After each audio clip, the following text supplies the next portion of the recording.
Shalom friends, एक बार फिर से आप सभी का स्वागत है। आज मैं आपके लिए लेकर आई हूँ एक 1 ईयर बाइबल रीडिंग कैलेंडर। अगर आपका कोई बाइबल रीडिंग रूटीन नहीं है और आप कभी भी अपनी पूरी बाइबल कंप्लीट नहीं कर पाए हैं, तो ये वीडियो आपके लिए है। इसमें ओल्ड टेस्टमेंट और न्यू टेस्टमेंट के सभी चैप्टर्स को डे वाइज ऑर्गेनाइज किया गया है। डे 1 से लेकर डे 365 तक के सभी चैप्टर्स आपको यहाँ मिलेंगे। डे 365 पर आप अपनी पूरी बाइबल कंप्लीट कर पाएंगे, तो आप इसके द्वारा आशीषित हों। और अगर आपको ये वीडियो पसंद आती है तो आप अपने फैमिली और फ्रेंड्स से शेयर करें, और अगर आप चाहें तो आप सब्सक्राइब, लाइक और कमेंट भी करें और बेल आइकन को प्रेस करके नोटिफिकेशन ऑन करना ना भूलें। So praise the Lord, shalom to everyone. Let's get started. Day 135, chapter number 12। यहूदा का राजा योआश। येहू के 7वें वर्ष में योआश राज्य करने लगा और यरूशलेम में 40 वर्ष तक राज्य करता रहा। उसकी माता का नाम सिब्या था, जो बेरशेबा की थी। जब तक यहोयादा याजक योआश को शिक्षा देता रहा, तब तक वह वही काम करता रहा जो यहोवा की दृष्टि में ठीक है। तो भी ऊंचे स्थान गिराए ना गए। प्रजा के लोग तब भी ऊंचे स्थान पर बलि चढ़ाते और धूप जलाते रहे। योआश ने याजकों से कहा, पवित्र की हुई वस्तुओं का जितना रुपया यहोवा के भवन में पहुंचाया जाए, अर्थात गिने हुए लोगों का रुपया, और जितना रुपया देने के जो कोई योग्य ठहराया जाए, और जितना रुपया जिसकी इच्छा यहोवा के भवन में ले आने की हो, इन सब को याजक लोग अपनी जान पहचान के लोगों से लिया करें, और भवन में जो कुछ टूटा फूटा हो उसको सुधार दें। तो भी याजकों ने भवन में जो टूटा फूटा था उसे योआश राजा के 23वें वर्ष तक नहीं सुधारा था। इसलिए राजा योआश ने यहोयादा याजक और अन्य याजकों को बुलवाकर पूछा, भवन में जो कुछ टूटा फूटा है उसे तुम क्यों नहीं सुधारते? अब से अपनी जान पहचान के लोगों से और रुपया ना लेना, और जो तुम्हें मिले उसे भवन के सुधारने के लिए दे देना।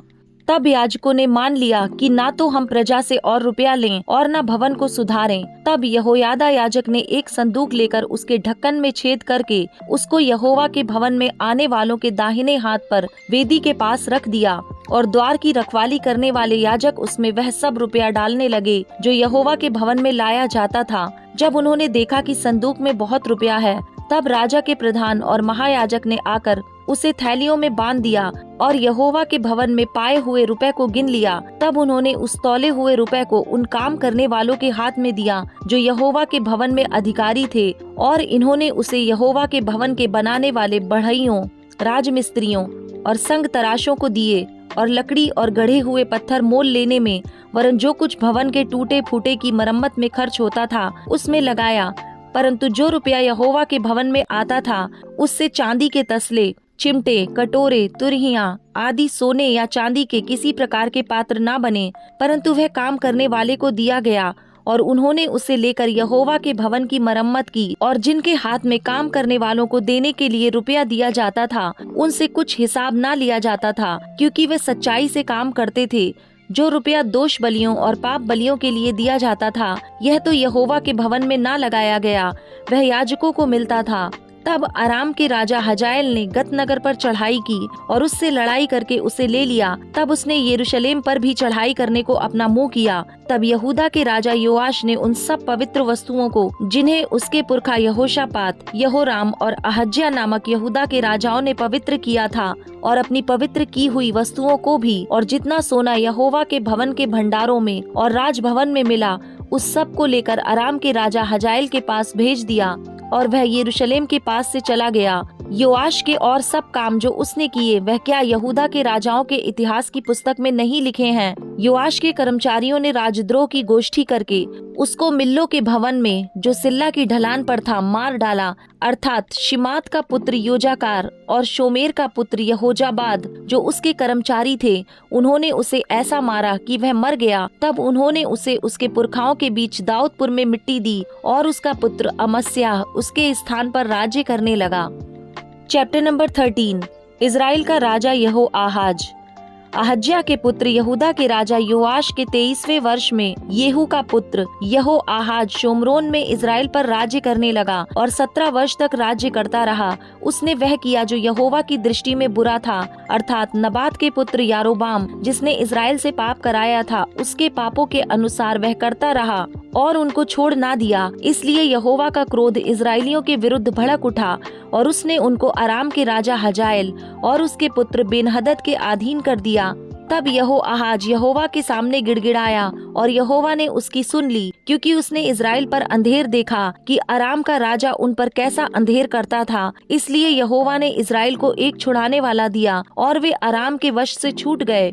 और इजरायली पिछले दिनों के समान फिर अपने अपने डेरे में रहने लगे, तो भी वे ऐसे पापों से ना फिरे जैसे यारोबाम के घराने ने किया और जिनके अनुसार उसने इजराइल से पाप कराए थे, परंतु उनमें चलते रहे। और शोमरोन में अशेरा भी खड़ी रही। अराम के राजा ने यहोआहाज की सेना में से केवल 50 सवार, 10 रथ और 10,000 प्यादे छोड़ दिए थे, क्योंकि उसने उनको नष्ट किया और रौंद रौंद के धूल में मिला दिया था। यहोआहाज के और सब काम जो उसने किए और उसकी वीरता, यह सब क्या इजराइल के राजाओं के इतिहास की पुस्तक में नहीं लिखा है?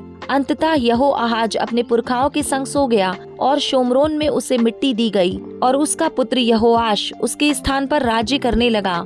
इजराइल का राजा यहोआश यहूदा के राजा योआश के राज्य के 37वें वर्ष में यहोआहाज का पुत्र यहोआश शोमरोन में इजराइल पर राज्य करने लगा और 16 वर्ष तक राज्य करता रहा। और उसने वह किया जो यहोवा की दृष्टि में बुरा था, अर्थात नबात का पुत्र यारोबाम, जिसने इजराइल से पाप कराया था, उसके पापों के अनुसार वह करता रहा और उनसे अलग न हुआ। यहोआश के और सब काम जो उसने किए और जिस वीरता से वे यहूदा के राजा अमस्याह से लड़ा, यह सब क्या इजराइल के राजाओं के इतिहास की पुस्तक में नहीं लिखा है?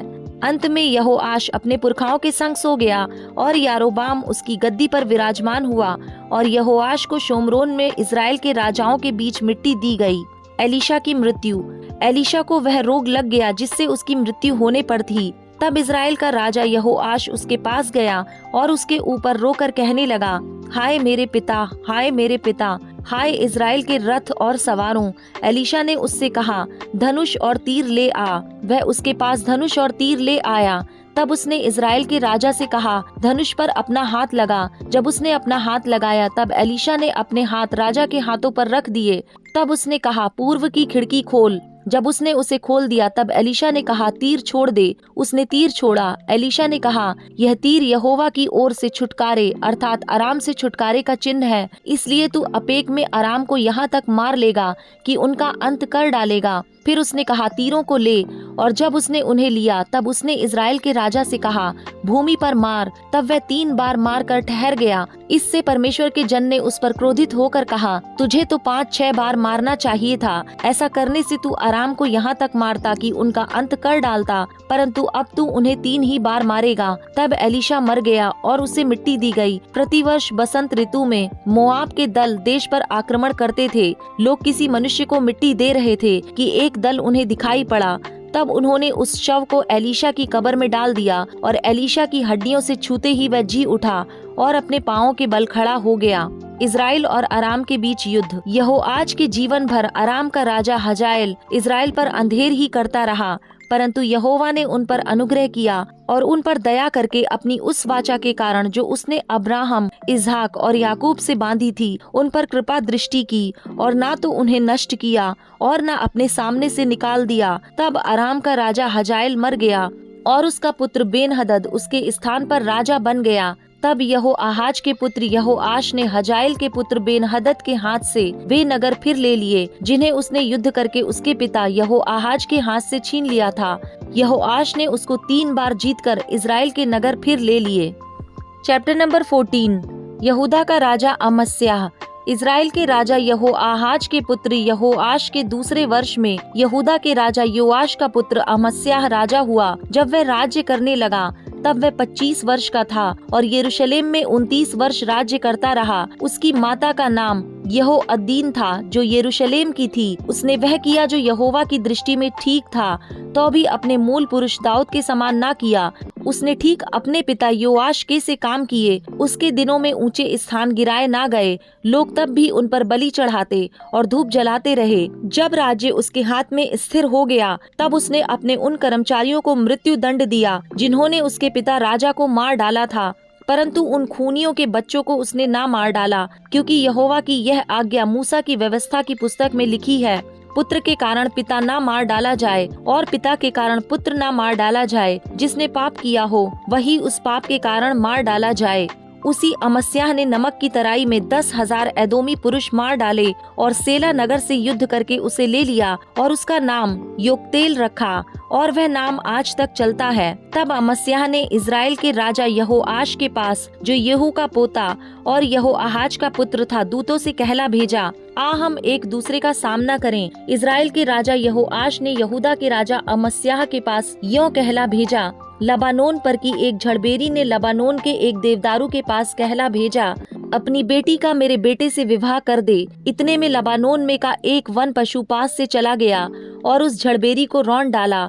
तूने एदोमियों को जीता है, इसलिए तू फूल उठा है, उसी पर बड़ाई मारता हुआ घर में रह जा। तू अपनी हानि के लिए यहाँ क्यों हाथ उठाता है, जिससे तू क्या वरन यहूदा भी नीचा देखेगा। परंतु अमस्याह ना माना। तब इज़राइल के राजा यहोआश ने चढ़ाई की और उसने और यहूदा के राजा अमस्याह ने यहूदा देश के बेतशेमेश में एक दूसरे का सामना किया। तब यहूदा इज़राइल से हार गया और एक एक अपने अपने डेरे को भागा। तब इज़राइल के राजा यहोआश ने यहूदा के राजा अमस्याह को, जो अहज्याह का पोता और योआश का पुत्र था, बेत शेमेश में पकड़ लिया और यरूशलेम को गया और एप्रैमी फाटक से कोने वाले फाटक तक 400 हाथ यरूशलेम की शहरपनाह गिरा दी और जितना सोना चांदी और जितने पात्र यहोवा के भवन में और राजभवन के भंडारों में मिले उन सब को और बंधक लोगों को भी लेकर वे शोमरोन को लौट गया। यहोआश के और काम जो उसने किए और उसकी वीरता और उसने किस रीति यहूदा के राजा अमस्याह से युद्ध किया, यह सब क्या इज़राइल के राजाओं के इतिहास की पुस्तक में नहीं लिखा है। अंत में यहोआश अपने पुरखाओं के संग सो गया और उसे इज़राइल के राजाओं के बीच शोमरोन में मिट्टी दी गई और उसका पुत्र यारोबाम उसके स्थान पर राज्य करने लगा। यहूदा के राजा अमस्याह की मृत्यु। यहोआहाज के पुत्र इज़राइल के राजा यहोआश के मरने के बाद योआश का पुत्र यहूदा का राजा अमस्याह 15 वर्ष जीवित रहा। अमस्याह के और काम क्या यहूदा के राजाओं के इतिहास की पुस्तक में नहीं लिखे हैं। जब यरूशलेम में उसके विरुद्ध राजद्रोह की गोष्ठी की गई, तब वह लाकीश को भाग गया। अतः उन्होंने लाकीश तक उसका पीछा करके उसको वहां मार डाला। तब वह घोड़ों पर रखकर यरूशलेम में पहुंचाया गया और वहां उसके पुरखाओं के बीच उसको दाऊदपुर में मिट्टी दी गई। तब सारी यहूदी प्रजा ने अजर्याह को लेकर, जो 16 वर्ष का था, उसके पिता अमस्याह के स्थान पर राजा नियुक्त कर दिया। राजा अमस्याह अपने पुरखाओं के संग सो गया। तब उसके बाद अजर्याह ने एलत को दृढ़ करके यहूदा के वश में फिर कर लिया। John chapter number 5 verse number 25 to 47। मैं तुमसे सच सच कहता हूँ कि वह समय आता है और अब है जिसमें मृतक परमेश्वर के पुत्र का शब्द सुनेंगे और जो सुनेंगे वे जिएंगे, क्योंकि जिस रीति से पिता अपने आप में जीवन रखता है, उसी रीति उसने पुत्र को भी यह अधिकार दिया है कि अपने आप में जीवन रखे, वरन उसे न्याय करने का भी अधिकार दिया है, इसलिए कि वह मनुष्य का पुत्र है। इससे अचंभा मत करो, क्योंकि वह समय आता है कि जितने कब्रों में हैं, वे उसका शब्द सुनकर निकल आएंगे। जिन्होंने भलाई की है वे जीवन के पुनरुत्थान के लिए जी उठेंगे, और जिन्होंने बुराई की है वे दंड के पुनरुत्थान के लिए जी उठेंगे। यीशु के संबंध में गवाही। मैं अपने आप से कुछ नहीं कह सकता, जैसा सुनता हूँ वैसा न्याय करता हूँ, और मेरा न्याय सच्चा है, क्योंकि मैं अपनी इच्छा नहीं परंतु अपने भेजने वाले की इच्छा चाहता हूँ। यदि मैं आप ही अपनी गवाही दूं, तो मेरी गवाही सच्ची नहीं। एक और है जो मेरी गवाही देता है, और मैं जानता हूँ कि मेरी जो गवाही देता है वह सच्ची है। तुमने यूहन्ना से पूछवाया और उसने सच्चाई की गवाही दी है, परंतु मैं अपने विषय में मनुष्य की गवाही नहीं चाहता। तो भी मैं ये बातें इसलिए कहता हूँ कि तुम्हें उद्धार मिले। वह जो जलता और चमकता हुआ दीपक था और तुम्हें कुछ देर तक उसकी ज्योति में मगन होना अच्छा लगा, परंतु मेरे पास जो गवाही है वह यूहन्ना की गवाही से बड़ी है, क्योंकि जो काम पिता ने मुझे पूरा करने को सौंपा है, अर्थात यही काम जो मैं करता हूँ, वे मेरे गवाह हैं कि पिता ने मुझे भेजा है, और पिता जिसने मुझे भेजा है उसी ने मेरी गवाही दी है। तुमने ना कभी उसका शब्द सुना और ना उसका रूप देखा है, और उसके वचन को मन में स्थिर नहीं रखते, क्योंकि जिसे उसने भेजा तुम उसका विश्वास नहीं करते, परंतु पवित्र शास्त्र में ढूंढते हो, क्योंकि समझते हो कि उसमें अनंत जीवन तुम्हें मिलता है, और यह वही है जो मेरी गवाही देता है। फिर भी तुम जीवन पाने के लिए मेरे पास आना नहीं चाहते। मैं मनुष्यों से आदर नहीं चाहता, परंतु मैं तुम्हें जानता हूँ कि तुम में परमेश्वर का प्रेम नहीं। मैं अपने पिता के नाम से आया हूँ और तुम मुझे ग्रहण नहीं करते। यदि अन्य कोई अपने ही नाम से आए तो उसे ग्रहण कर लोगे। तुम जो एक दूसरे से आदर चाहते हो और वह आदर जो एकमात्र परमेश्वर की ओर से है नहीं चाहते, किस प्रकार विश्वास कर सकते हो? यह ना समझो कि मैं पिता के सामने तुम पर दोष लगाऊंगा। तुम पर दोष लगाने वाला तो मूसा है, जिस पर तुमने भरोसा रखा है, क्योंकि यदि तुम मूसा का विश्वास करते तो मेरा भी विश्वास करते, इसलिए कि उसने मेरे विषय में लिखा है। परंतु यदि तुम उसकी लिखी हुई बातों पर विश्वास नहीं करते तो मेरी बातों पर कैसे विश्वास करोगे?